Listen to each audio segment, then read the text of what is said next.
If I could, I'd like to ask a question specifically to Anita. Is that okay? I mean, yes. I don't know if I'll answer it. You don't have to. I'm just curious.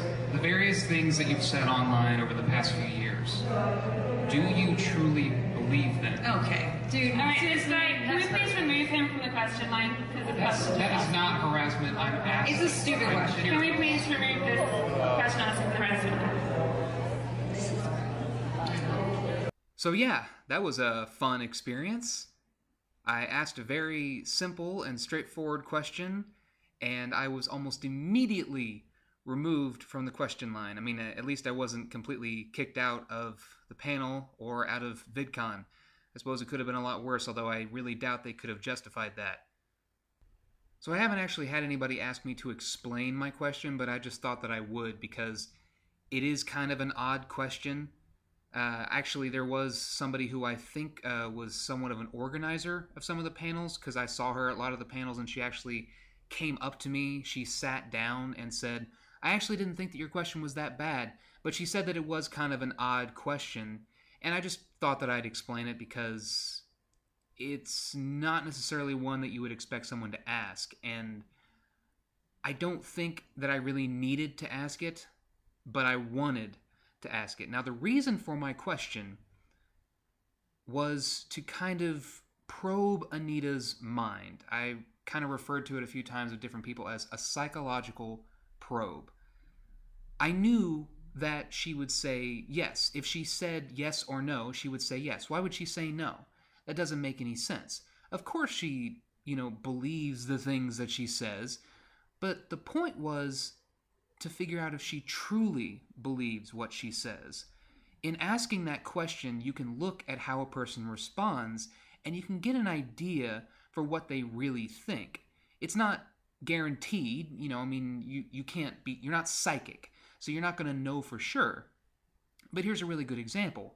For most people, at least, I would think pretty much everyone, if you walked up to somebody and said, hey, do you believe in gravity? They'd be like, yeah? And their response would be somewhat confused, like, well, of course I believe in gravity. What kind of stupid question is that? In that case, of course, it would be justified to call it a stupid question because it seems so straightforward. Like, of course I believe in that. Isn't it obvious? Like, why don't you? And I wanted to see Anita's response because if she responded in that way, that would tell me that she does actually believe the things that she says. And what that means is she's delusional, which is not really a good thing, but it just kind of enlightens us. It tells us something about her. It's that she truly believes the things that she says. So even though she seems like a horrible person, it might just be that she's delusional, she's misguided. Like I said, that's not really a good thing, but it just kind of helps us understand how you might want to deal with somebody like that. If they really are delusional, if their perception of reality is that skewed, then you can't really deal with them the same way that you deal with a liar. Now, what Anita's response told me, even though I hardly got a chance to see it because the moderator, for some reason, decided to kick me out.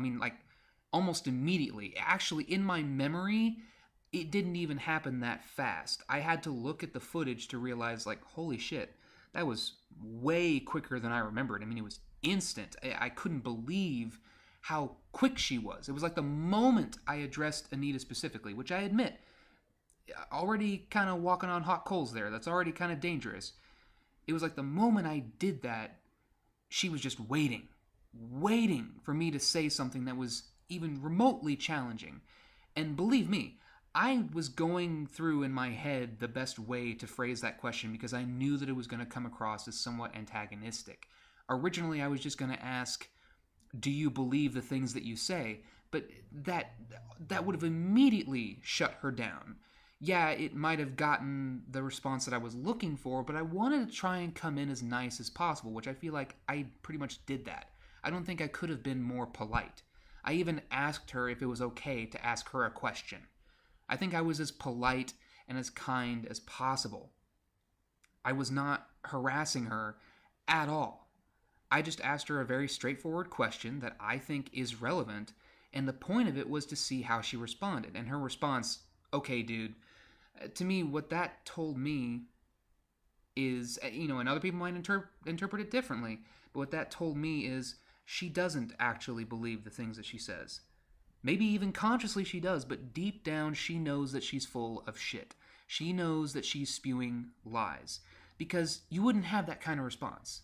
It's like walking up to a politician and saying, hey, are you homosexual? And like, oh, come on. Why you gotta ask a question like that? If the answer is no, then the answer is no.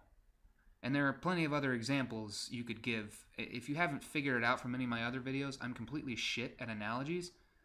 But the point is, if something is really straightforward, if the answer is really straightforward, you would just say it. Like if somebody walked up to me and said, do you believe that you are a tree? I would say, no. And that would be the end of the conversation. But if I did actually believe that I was a tree, I might get defensive. And like I said, I got shut down pretty quick, so it was kind of hard to tell. I didn't really get a chance to see how she reacted because my attention was kind of split. But based on how she reacted, me actually seeing her and then going back and looking at the footage, I think I can pretty safely say that Anita Sarkeesian recognizes on some level, consciously or not, that she is a liar, that the things she says are not true. We already know that some of the things she says are just objectively false.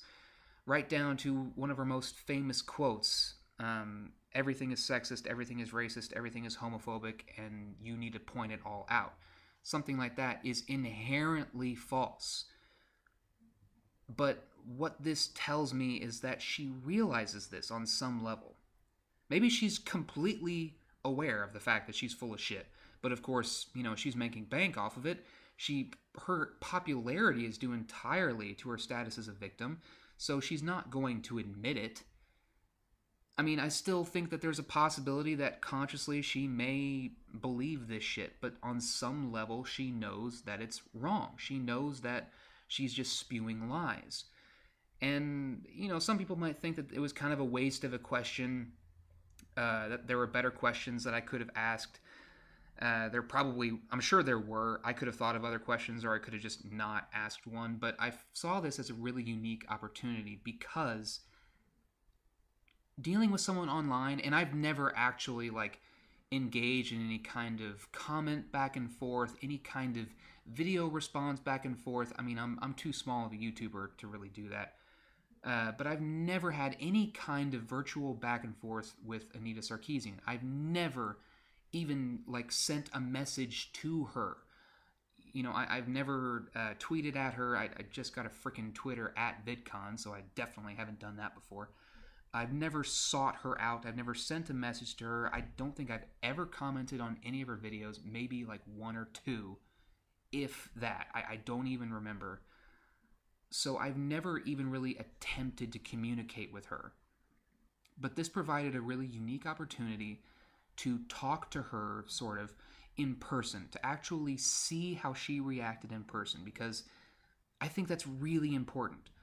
Now, she already felt kind of threatened, apparently, for some stupid reason. I understand, her quote-unquote harassers were all right there. But she felt threatened, so she was probably already feeling a bit cagey. But it still told me a lot to actually see how she was in person, to see how she was on the panel, and to see how she responded to the question. Now, surprisingly, she wasn't as defensive when it came to the other guys who asked questions. I mean, the guys, not the women, who actually were challenging her. And I guess part of it was because they were just generally addressing the panel. They weren't just talking to Anita, which, like I said, I realized I was already kind of doing something dangerous by doing that, but I really didn't know anybody else on the panel.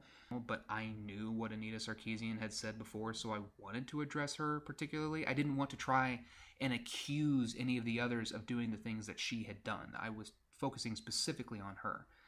I found it kind of funny that even though the others were much more accusatory, that I got shut down almost immediately, even though my question was completely harmless and I asked it in a very polite way.